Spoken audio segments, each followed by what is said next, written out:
Hi friends, good evening, happy Bihu. Bhogali Bihu হিচাপে মোৰ সন্ধিয়াৰ চাহকাপ লাৰু পিঠাৰ সৈতে। যোৱাকালি মোৰ গাটো ইমানেই বেয়া আছিলে যে একোৱে কৰিব নোৱাৰিলোঁ। আজিহে মাছ মাংস আনিছোঁ, আজি বনাম, আপোনালোকক দেখুৱাম, চাই থাকিব।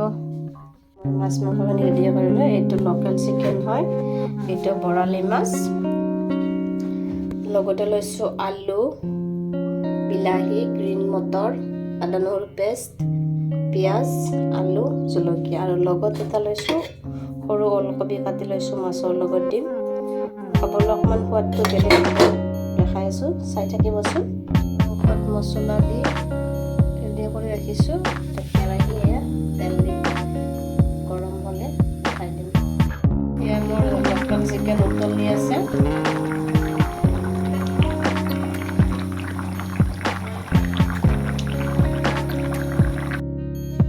মোৰ লোকেল মুৰ্গীৰ জলটো ৰেডি। ইয়াতে এতিয়া মাছ বনাম। মাছটো কুকুৰাৰ লগত পুৰা সম্পূৰ্ণকৈ দেখুৱাম।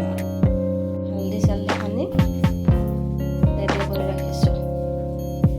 তেল গৰম হৈছে।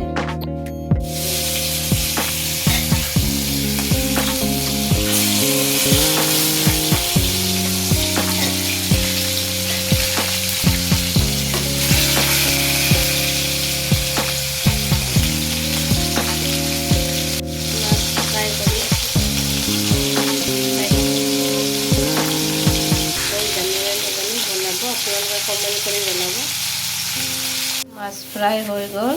এতিয়া মই মাছৰ তেলতে মাছৰ আঞ্জাৰ কাৰণে পিঁয়াজখিনি বহাই দিম।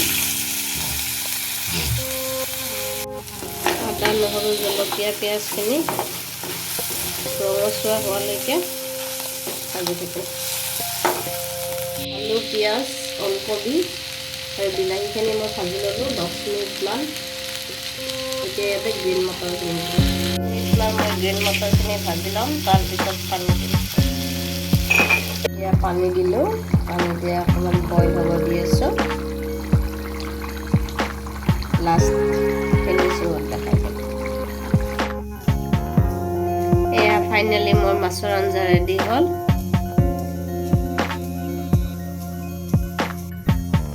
দেখিবলৈ ধুনীয়া হৈছে, খাবলৈ চাগে টেষ্টি হ'ব।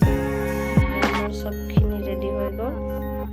মোৰ ৰুমত ডাইনিং নাই, সেইকাৰণে বিচনাতে ৰেডি কৰিছোঁ। চাই লওকচোন, দেখিবলৈ ইমান ধুনীয়া হৈছে, খাবও ভাল লাগিছে দেই। আজিলৈ ইয়াতে সামৰিছোঁ। ভাল লাগিলে লাইক কৰিব, কমেণ্ট কৰিব, শ্বেয়াৰ কৰিব এণ্ড ছাবস্ক্ৰাইব কৰিব।